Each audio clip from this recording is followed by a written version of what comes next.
Well, hello, hello, hello to everybody in this amazing community. It's Teresa Sanderson. Of course, I'm your host here in our group, and today is day one, baby, of 5 days to decide if you've got what it takes to be a nurse entrepreneur. So I'm super excited to connect with you today and share with you this information every day.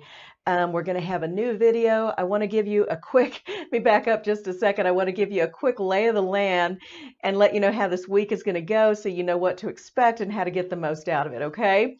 So first of all, I want to share with you who this program is for. This program is for all of the nurses in here who are emerging nurse entrepreneurs. What do I mean by that? I mean, if you're an emerging nurse entrepreneur, you've had the thought in your mind that at some point, man, if I could only start my own business, I would leave the bedside and do something on my own and never look back.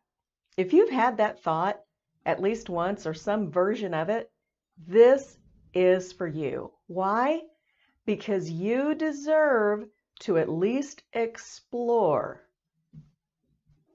if that would truly be for you or not. Okay, so that's what these 5 days, that's what we're going to be doing, is we are literally just carving out the time and giving you the resources that you need so that you can find out once and for all, is this something that you might really enjoy or want to do?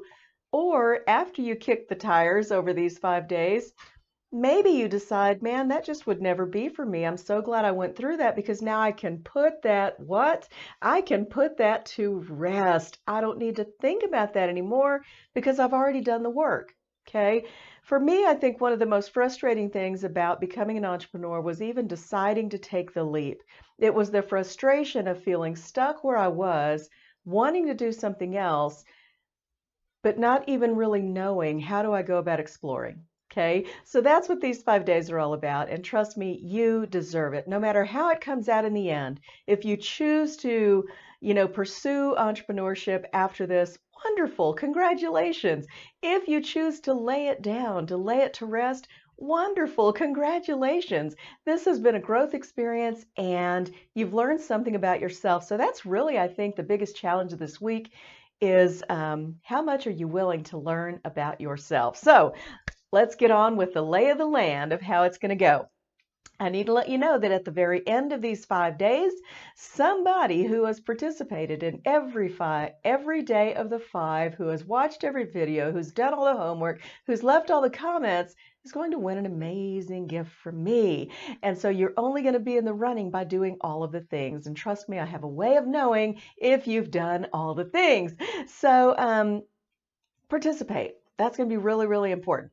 So every day, I want you to just click. Well, first of all, you should go into the events in the events section and click on the 5 events for this week and click them open and go ahead and mark going. That way you'll get reminders, right? So you'll remember that, oh, okay, yeah, today I need to do something in there. Okay, so go ahead and mark that you're going so that you get reminders. Next, every day there's going to be a couple of, there'll be an assignment, maybe a page or two to download for a workbook or a work session that you need to kind of do to pull your thoughts together and your ideas. So download and print those, watch the daily video, do the task that's assigned for the day. It's not going to take you a long time to do it, but go ahead and do that and then drop a comment. Every day I'm going to ask you to drop some sort of a comment underneath the daily video to show that you've done the work, okay? It's going to be an answer to a question or some exercise that you've done.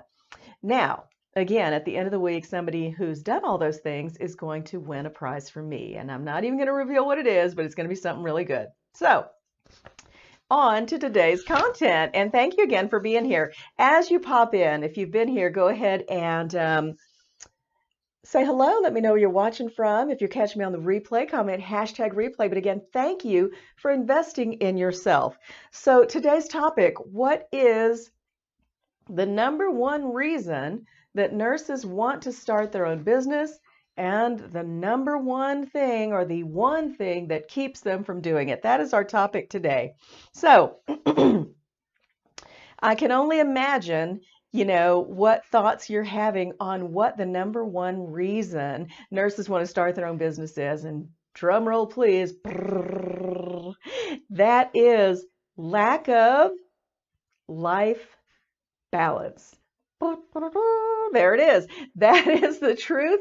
Lack of life balance is the reason that most nurses are wanting to leave the bedside and do something else. Okay, so does it come as any surprise? I don't think so. I don't think so. So let's just talk about it a little bit. I mean, what are some signs that your life is out of balance? Well, you could be missing important family events, children's events, birthday parties, you know, being a chance to be room mother at the school. All of those things, right, are important. And so if you're missing important family events or missing out on certain things that you would love to do, that is one sign that your life may be out of balance. No time for hobbies or friendships. That could be another indicator that your life is out of balance. Lack of quality sleep, that's another one. And we struggle with lack of quality sleep when we're stressed out, right? When we are feel like we're burning the candle at both ends, or we've got all these competing priorities. Work is important, but I missed the birthday party, and all of these things can turn into uh, or show up as lack of quality sleep. Another thing, and you always know, right, that I have an outline of what I'm going to cover with you so that I don't miss any points. So I am authentic in telling you that. So another thing that can happen, of course, and it goes right along with lack of quality sleep, is you feel exhausted all the time, right? Mentally, emotionally, physically exhausted. And some of that, a lot of that can come from the workplace, right? Caring for people is mentally and emotionally as well as physically exhausting. And then trying to do a little something on our time off can leave us feeling even more tired, even though we know we need to do something, right, on our time off. So there's a lot of things that are competing. Um, Being easily irritated or angered is another sign that you could be living out of balance, especially if that's like way out of your norm. Every once in a while, I catch myself in that, just being easily irritated, and I know that that is a time that I've either chosen to have too much on my plate, and so I reevaluate what I have on my calendar and kind of get some things rescheduled. But that is a big indicator that your life may be out of balance. The feeling of being overwhelmed, that just kind of follows you around from day to day. That's another sign that you may be living out of balance. Comfort eating, right? You know, and this is something that affects me. But comfort eating is another sign that your life may be out of balance because it is a way of coping with stress, anxiety, depression. And that leads me to the very last one. If you are suffering from depression, anxiety, anything like that, that can be another sign, another indicator that your life is out of balance. And there are some things other than medication that need to be done. And I'm not saying that people don't need medication. I still continue on too.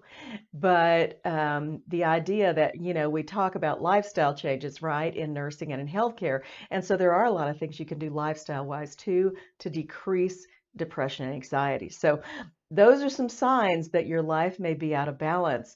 And I want you to drop in the comments how many of those, did you hear? Did you hear me talking about you in those signs? Do you feel like, hey, you could raise a hand and say, that's me. That's me. That really sounds like me. Okay. So let's talk about why, because this is that big reason. This is the big reason. Remember, the number one reason that nurses are wanting to leave the bedside is because their lives are out of balance. But when you think about all those things, it's kind of a big deal, right? I mean, it's really a big thing. So why are nurses then living unbalanced lives? Well, I think an interesting study that I did a couple of years ago, and it wasn't any kind of, real study or something like that, but I interviewed probably about 100 nurses. And of all the nurses I asked this question: how well did your nursing school curriculum prepare you for the daily stress of the job? The answer was 100% no, not at all. It didn't prepare me at all for the daily stress of the work. Okay, so when we go into nursing after, having been in nursing school and clinicals and you hop into your first work environment, it's a very different thing, right? When you have real lives in the balance and you've not been prepared for, how fast the pace is going to be, for the challenges of, how do I negotiate when I need to get blood from the lab, and codes and all of those things that are going to happen to us at the bedside. So nurses have no preparation. This is one big reason that we're living unbalanced life. We had no preparation for the stress, the daily stress of the job. Also, we're in the middle of what? A global pandemic. We are in year 2 of this thing now, and this is really, really hard. And a lot of nurses have made the choice not to receive the jab, as they call it, and so they've left the bedside because it was mandated by an employer. And so we have even a higher impact from the nursing shortage, from things like that going on. And a nursing shortage results in what? It results in higher patient loads. When we already have sicker patients, it may result in longer shifts, overtime, mandatory overtime, and being called on your day off to see if you can come in, right? That has always been a thing. And then we have, of course, the less than optimal or less than professional nursing work environments where, a lot of times nurses can just be mean to each other and not respect each other and not show each other the professionalism that they all deserve. So there are a lot of things, and these are just a few. I know there are many, many more. If you can think of more reasons that nurses are not living balanced lives, please share them here in the comments, because I want to hear from you what's affecting you in your space. So now that we know the one reason and all the weight it carries as far as why nurses are wanting to leave the bedside and start their own business, let's talk about the one thing that's keeping them from doing it. What do you think that could be? All right. What is the one thing that is keeping nurses from starting their own businesses, even though they want to do it? That one thing is fear. Straight out fear. And fear includes things like fear having a business might be worse than what I already have. Okay. It's kind of what they say, the devil you know. I know that I'm living this unbalanced life. I know that it's very demanding. I know that I sacrifice a lot and I give up a lot to do what I'm doing. But what if I start a business and it's actually worse? Fear, right? Fear of not having consistent income. That's another thing, right? And having that attachment, that really strong attachment to the paycheck, and the paycheck being the thing that, we depend on, for our livelihood and to take care of ourselves and our families, to pay for the house, all of those things, right? And lastly, fear of the unknown. Fear of the unknown. Even though nurses are highly qualified, I think we all know that the first 5 years of having a business, those are the most trying years. And typically it's said something, if a business can survive 5 years, it's going to go, it's going to make it. But there's no guarantees. And so there's this fear of the unknown because there are no guarantees. And if you've never been an entrepreneur before, you may be thinking, can I do it? Will I like it? Will I even like it if I do it? So those things, that is the one reason that is keeping nurses from starting their own business, even though they might feel a really strong pull to do that. They just have a lot of fear. So before we move on to our assignment, I want to share one last thought about the paycheck and why it's important to have multiple streams of income. Because one of the number one signs that you don't have multiple streams of income, multiple sources of money coming into your accounts, is that you are reliant on your paycheck and terrified to lose it.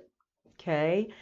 And this is a really sad thing because financial security comes from having multiple income streams. And there's a whole training in guide number 2 about what are multiple income streams and why do we need them. So you may want to check that out after these 5 days to just, determine whether you're in or out with being an entrepreneur. This is our focus this week, but you'll want to catch that other training in guide 2 later, because a sign, a really key sign that you have only one income stream is that you're stuck in a job that you hate and terrified to leave it. I can't say it any plainer than that. That is the honest truth. You're stuck in a job you hate and you can't leave it because you rely on that paycheck to take care of you and your family. True financial freedom comes from having multiple income streams that you create on your own, and you create this financial security for your family because if one income stream fails, you know, even for a week or a month, you've got other income streams that are picking up the slack, right? So unlike having one paycheck, and what if you get a new boss and the whole culture on the unit just changes? We've all been there, right? The whole culture changes, and oh man, what went from being a place I really liked working is now someplace I don't really like working at all, but I'm stuck here because my paycheck. So I just want to plant the seed on multiple income streams. You're going to want to learn more about that because that is where true financial freedom comes in. And I've got a free guide for you in guide number 2. So after you complete this one, you're going to want to go there. So you are here today to determine if being a nurse entrepreneur is for you. And first off, again, I want to congratulate you, give you that round of applause for being here because this is vitally important for you to figure out if you're in or if you're out. So the very first thing I want you to do, we've talked through a lot of things today. We've talked about the number one reason nurses want to start their own business. We've talked about the one thing that keeps them from doing that. Okay, so now what I'm going to ask you to do is a little bit of homework. I want you to click on the link, grab my free guide, 101 Business Ideas for Nurses, and I'm going to ask you to take a look at those and jot down 1, 2, 3, however many you need to that are interesting to you. And when you look at that guide, one thing I'll ask you to remember is they are not all nursing opportunities, okay? Sometimes people say, they look at it and they go, I expected all nursing jobs. Well, here's the deal. I know that for a time when I left nursing, I needed something totally non-nursing to get my head on straight again, okay? And also there's the thing that some nurses, when they're leaving the bedside, they need a way to make some money very, very quickly. And so there are some opportunities in there that are designed for you to do exactly that. So as you look at them, they're going to be diverse, they're going to be varied, some nursing, some non-nursing, some will take more time to grow, some you can start today just to pad your pocketbook and move on. But I've kind of thrown in a hodgepodge of ideas. So your job tonight, your homework, is just to take a look at those 101 business ideas, jot down 1 or 2 or 3 that resonate with you, that you think are interesting, and then just drop one comment, share one business idea that you liked, or a version of it in the comments below this video. That way I'll know that you did the homework. And remember, there's no wrong answers, right? What you like is what you like. What someone else likes is what they like. If you're looking for some, you know what I mean? Some people are looking for more of a challenge. Some people want something more relaxing. The only right answer is your answer, okay? So that is the assignment for tonight, is just to take a look at 101 business ideas for nurses. And drop a comment for me. I will see you tomorrow for day 2, where we will discuss 3 key signs that you would make a great nurse entrepreneur without getting any more formal education. Thanks for tuning in. I'll catch up with you tomorrow. Bye.